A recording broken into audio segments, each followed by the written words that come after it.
குமணன் பிறந்த இந்த கொங்கு மண்ணில் திராவிட பேரரசர் தமிழகத்தினுடைய முதலமைச்சர் அவருடைய நல்லாசியுடனும் இளம் தலைவர் துணை முதல்வர் உதயநிதி ஸ்டாலின் அவருடைய நல்வாழ்த்துக்களுடனும் கோவை மாவட்ட பொறுப்பு அமைச்சர் மரியாதைக்குரிய மாண்புமிகு செந்தில் பாலாஜியருடைய தலைமையிலே வருகின்ற 27ஆம் தேதி இதே மண்ணிலே மாபெரும் ஜல்லிக்கட்டு போட்டி நடைபெற இருக்கின்றது.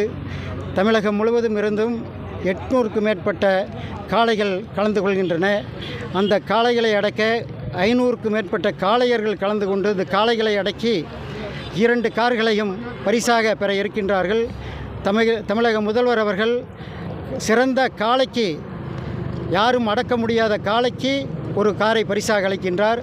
அதேபோல் அடக்க முடியாத காளையை அடக்குகின்ற அந்த மாபெரும் வீரர்களுக்கு இளம் தலைவர் துணை முதல்வர் அவர்கள் ஒரு காரை பரிசாக அளிக்கின்றார்.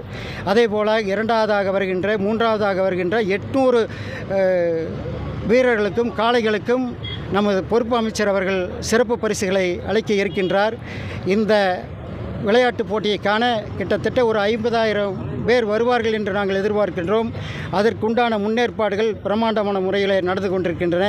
அதற்கு கோவை மாவட்ட ஆட்சித்தலைவர் அவர்களும் நமது பகுதியில் இருக்கின்ற அரசு அதிகாரிகளும் சிறந்த முறையில் ஒத்துழைப்பு கொடுத்து கொண்டிருக்கின்றார்கள். 10,000 பேர் அமர்கின்ற வகையிலே ஒரு மாபெரும் கேலரி அமைக்கப்பட்டுள்ளது. தமிழகத்திலேயே இதுவரை இந்த மாதிரி ஒரு ஜல்லிக்கட்டை யாரும் நடத்தவில்லையே என்று இந்த கொங்கு மண்ணிலே நடத்த வேண்டும் என்று இந்த ஜல்லிக்கட்டு போட்டியினுடைய தலைவர்களும் நிர்வாகிகளும் கோவை மாவட்டத்தில் இருக்கின்ற சமூக ஆர்வலர்களும் சிறந்த முறையில் ஒத்துழைப்பு கொடுத்து கொண்டிருக்கின்றார்கள். எனவே அந்த போட்டியை காண இந்த கொங்கு மண்டலத்தில் இருக்கிற அனைவரும் வந்து தமிழருடைய வீரத்தையும் விவேகத்தையும் போற்றுகின்ற இந்த ஜல்லிக்கட்டைக்கான வருக என்று அன்புடன் அழைக்கிறேன். இது வரைக்கும் பதிவு பண்ணது 2,000 பேர் இருக்குங்க. 750 பேர் தான் அனுமதிக்க முடியும். இன்றைக்கு ஜல்லிக்கட்டு பூங்கா என்ற ஒரு நிகழ்ச்சியை இன்று நடத்தி கொண்டிருக்கின்றோம். அது என்னவென்றால் இந்த விளையாட்டை பறைசாற்றுகின்ற மக்கள் அறிகின்ற வகையிலே ஒரு செல்ஃபி பாயிண்ட்டை இங்கு புதுமையான முறையில் தமிழகத்தில் இந்த மாதிரி யாரும் அமைக்கப்படவில்லை என்ற ஒரு கோரிக்கை இருந்தது. அந்த கோரிக்கையை நிறைவேற்ற வகையிலே ஒரு ஜல்லிக்கட்டு பூங்காவை அமைத்து செல்ஃபி பாயிண்ட்டையும் அமைத்திருக்கின்றோம்.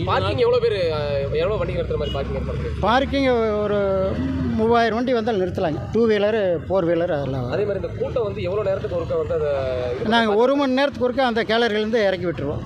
3 நாட்களுக்கு நடக்குது. பொதுவாக கொங்கு மண்டலம் ரேக்லாம் சொல்லுவாங்க. நீங்கள் ஜல்லிக்கட்டு எதற்கு இனி ஜல்லிக்கட்டு பிரபலம் அடையும்.